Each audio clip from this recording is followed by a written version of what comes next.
이번에는 시티즌의 일체형 브레이슬릿 스포츠 시계들을 모아서 다뤄보도록 하겠습니다. 여러 가격대의 시계를 한꺼번에 소개해드립니다. 20만원대의 에코드라이브 모델 BM7620에서부터 30만원대의 오토매틱 모델 취54, 그리고 80만원대에서 시작하는 고급형 오토매틱 모델 시리즈 8까지 시티즌 일체형 브레이슬릿 유니버스를 다 소개해드리도록 하겠습니다. 이 시계를 찾아보신 적이 있었던 분들은 가격이 내가 알던 것보다 저렴한데? 라고 생각하실 텐데요. 업로드일 기준으로 오늘 저녁 8시에 있을 네이버 쇼핑 라이브 할인가로 소개를 해드렸습니다. 이번에 할인이 꽤 크게 됩니다. 라이브 시간에 재고가 남아있는 동안만 할인이 된다고 하니까 참고하시기 바라고요. 우선 20만원대 BM7620부터 살펴보겠습니다. 시티즌 시계답게 가격에 비해서 정말 잘해준다고 느껴지는 모델인데요. 가격도 가격이지만 사이즈가 요즘에 작은 시계 트렌드에 따라 잘 나왔습니다. 직경이 38mm이고요. 러그 투 러그의 길이도 45mm로 컴팩트하고요. 두께까지 9.9mm로 슬림합니다. 사이즈는 아담하긴 한데 이렇게 각진 디자인의 시계는 수치가 시사하는 것보다 체감이 살짝 크게 느껴지는 경향이 있다는 점은 생각해 두실 필요가 있습니다. 어쨌든 그래도 사이즈는 되게 좋다는 거. 스펙도 데일리 워치로 적합합니다. 100m라는 의미 있는 방수 성능을 갖고 있고요. 또 햇빛이 됐든 형광등이나 LED 조명이 됐든 빛으로 충전할 수 있는 에코드라이브 시스템도 채택하고 있습니다. 빛만 보게 해주면 계속 충전이 되기 때문에 배터리를 교체해줘야 된다는 부담 없이 편하게 오랜 시간 사용할 수 있습니다. 관리에 부담이 없는 거죠. 그런데 사이즈랑 스펙이 맞아도 디자인이 마음에 안 들면 안 되잖아요. 팔각형을 디자인에 적절하게 활용해서 케이스의 여러 각과 면을 만들어주면서도 어떤 시계를 대놓고 오마주했다는 생각이 들지는 않는 근사한 외모를 만들어냈습니다. 케이스만 한정해놓고 봤을 때는 마감도 꽤 수준이 높습니다. 브러싱과 폴리싱의 대비를 아주 잘 보여주고 있고요. 팔각 베젤은 정면은 브러싱을 해놓고 가장자리는 다 빗면을 쳐서 폴리싱을 넣었고요. 여러 방향으로 각을 준 러그도 가장자리 빗면은 폴리싱을 넣어서 피니싱의 대비를 볼 수 있도록 했습니다. 크라운까지 팔각형으로 한 걸 보면 확실히 개념을 갖고 디자인을 한 것 같아요. 브레이슬릿은 H링크는 브러쉬를 하고 가운데 사각형 조각은 폴리싱을 했습니다. 여기도 뭔가 대비를 넣긴 했는데 마감의 수준은 확실히 케이스보다는 떨어집니다. 100m 방수지만은 스크루다운 크라운이 아니라 일반적인 푸시앤풀 크라운 시스템이고요. 크라운은 표면이 미끄럽고 작아서 손톱이 없으면 조작하기가 아주 좋지는 않습니다. 그래도 빛만 있으면 계속 가는 에코드라이브 모델이니까 한번 시간에 맞추면은 크라운을 자주 만질 일이 없겠죠. 시계 유리는 평면에 미네랄 크리스탈이 들어갑니다. 다이얼 선택지가 3가지인데요. 화이트가 있고 블루가 있고 그린이 있습니다. 3가지 색상 다 매력이 있지만은 저한테는 선브러시드 그린이 제일 눈에 들어오는 것 같습니다.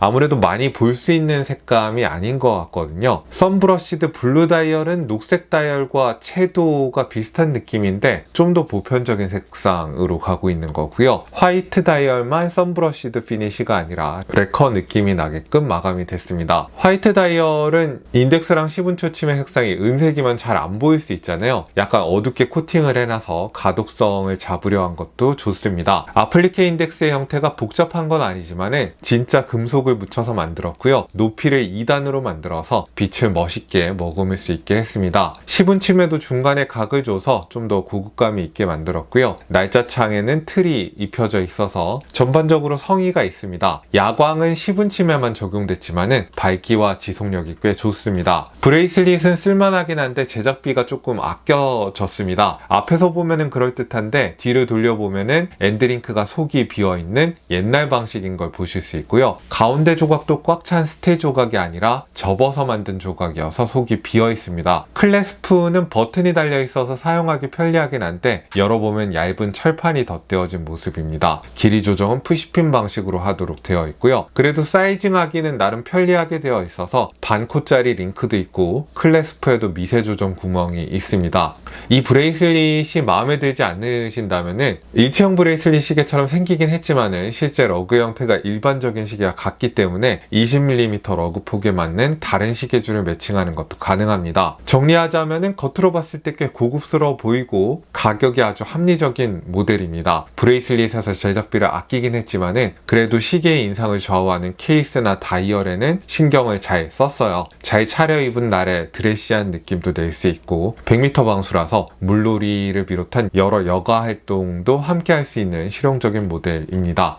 30만원대에서 만날 수 있는 추요사라는 별명을 가지고 있는 NJ0151, NJ0150 모델도 살펴보겠습니다. 저는 이 시계 블랙 모델을 백화점에서 50만원 넘게 주고 샀는데 할인을 이렇게 하네요. 전반적인 인상은 일체형 브레이슬릿 스포츠 시계 같아 보이면서도 또 다이얼은 오이스터 퍼페추얼이 떠오르기도 합니다. 거기에 브레이슬릿은 프레지던트 스타일이에요. 그러나 어디서 그대로 떠온 것 같은 느낌이 안 나게 잘 변주를 했습니다. 이 모델부터는 사파이어 크리스탈이 들어가고 미오타 8210이라는 오토매틱 무브먼트도 채택을 했습니다. 다이얼의 품질은 앞서 본 모델보다 확실히 더 좋습니다. 쨍하고 밝은 색감까지 잘 구현이 됐고요. 다만 방수 성능이 50m에 그치고 미오타 8210의 두께 탓인지 케이스 두께가 살짝 더 올라갔습니다. 사이즈가 40mm에 케이스 위아래 길이는 45mm이고요. 두께는 12mm이고요. 브레이슬릿의 너비는 21mm에서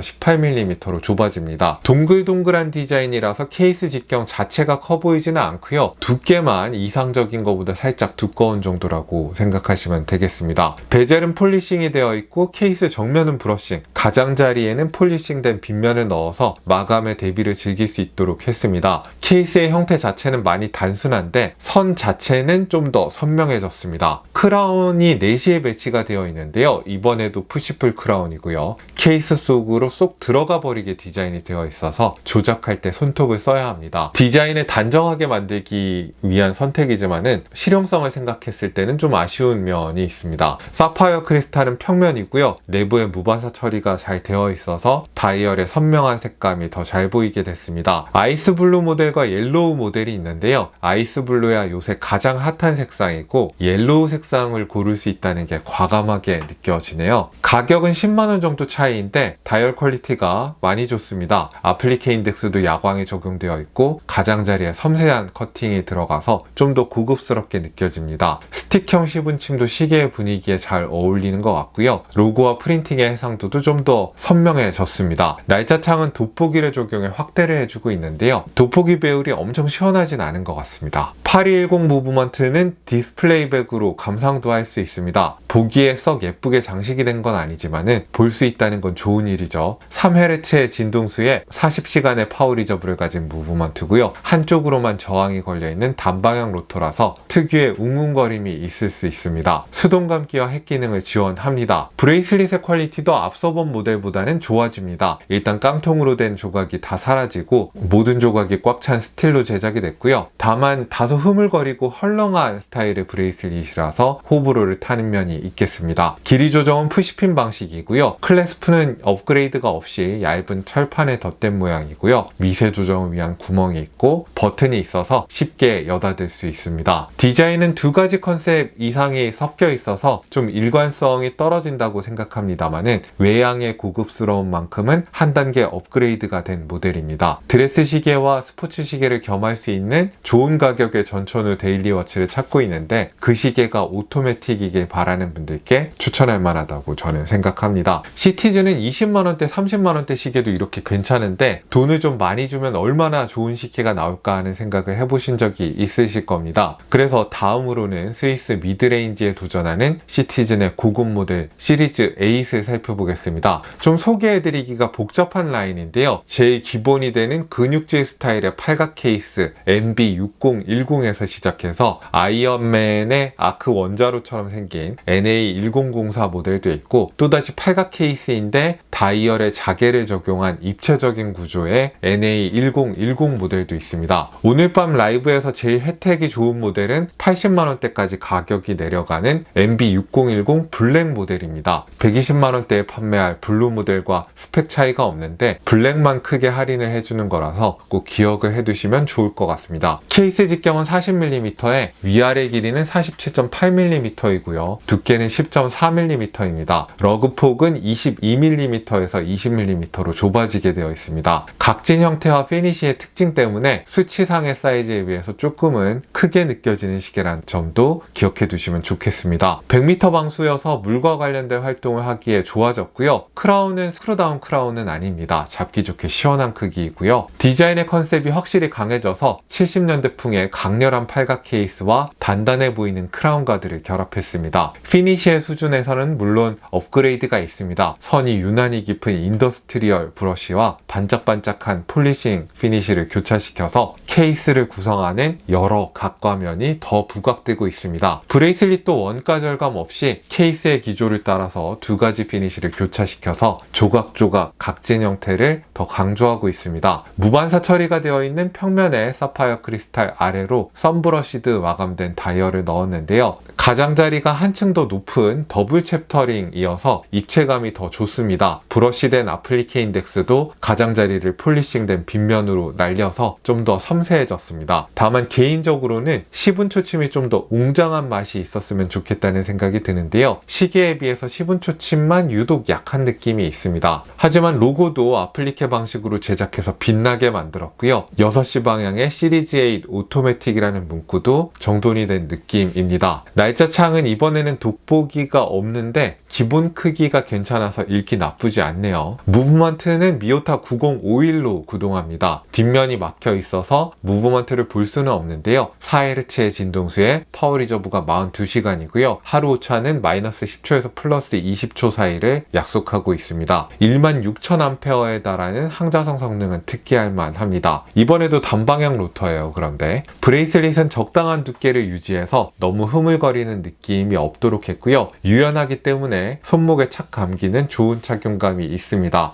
길이 조정은 푸시핀을 가운데에 위치한 고리를 통해서 고정시키는 핀앤칼라 방식으로 하도록 되어 있습니다. 미세 길이 조정이 없고요. 버터플라이 방식이 아니라 폴드오버 방식의 클래스프를 골랐다는 것도 재밌는 점인데 안쪽은 밀드 클래스프로 기존의 시티즌 시계에 비해서 좀 더 업그레이드가 됐죠. 푸시 버튼을 통해서 쉽게 탈착할 수 있어서 사용하기는 아주 편리합니다. 케이스와 브레이슬릿의 퀄리티만 봤을 때는 PRX나 멀티포트 TV 같은 스위스 미드레인지보다 낫습니다. 다만 다이얼은 좀 일본식이라서 그런지 아직 정돈이 아쉬운 느낌이 있긴 합니다. 80만원대면 스위스 미드레인지 시계들보다 가격이 낮으니까 상당히 괜찮은 선택지라고 생각하고요. 120만원대라면 이 디자인이 꼭 마음에 들어야 하지 않을까 싶습니다. 역시 120만원대에 아이언맨 아크 원자로 같이 생긴 시계가 있습니다. NA1004는 직경이 41mm에 케이스 위아래 길이는 47.7mm이고요. 두께는 11mm입니다. 브레이슬릿은 22mm 폭으로 시작해서 20mm로 좁아집니다. 직경은 MB6010보다 큰데 체감은 거의 차이가 안 납니다. 베젤 부분에 그레이 이온 코팅을 적용해서 마치 투톤 시계같이 만들어놨는데요. 이게 여러 조각으로 되어 있으니까 독특하고 또 매력적이기도 하고 개성도 있습니다. 러그의 디자인 같은 거는 시리즈 8의 전반적인 기조를 이어받아서 각지게 만들었습니다. 그리고 이 시계에는 다이얼이 좀 더 제 취향입니다. 굉장히 딥한 느낌의 레커 블랙 다이얼에 이런저런 걸 더하지 않고 시계의 필수 요소만 남겼습니다. 덕분에 인덱스의 디테일에 집중하기가 오히려 좋아졌고요. 좀 더 정돈된 느낌을 갖고 있습니다. 시분 초침도 좀 더 굵어진 게 시계의 전반적인 인상이랑 잘 어울리는 것 같습니다. 날짜창에 프레임을 친 것도 마음에 드는 부분이고요. 뒷면으로 보이지는 않습니다만은 여기에는 미오타 0950이라는 스펙이 살짝 더 나은 무브먼트가 들어갑니다. 파워 리저브는 50시간으로 근소하게 더 늘어났고요. 역시 16,000A의 항자성 성능을 약속하고 있습니다. 브레이슬릿의 디자인이 좀 바뀌었는데 무슨 까닭인지 시리즈 8에서 이 모델만 유독 브레이슬릿이 흐물거리는 경향이 있습니다. 이렇게 헐렁한 브레이슬릿을 별로 안 좋아하시는 분들은 다른 시리즈 8을 고르는 게 나을 것 같습니다.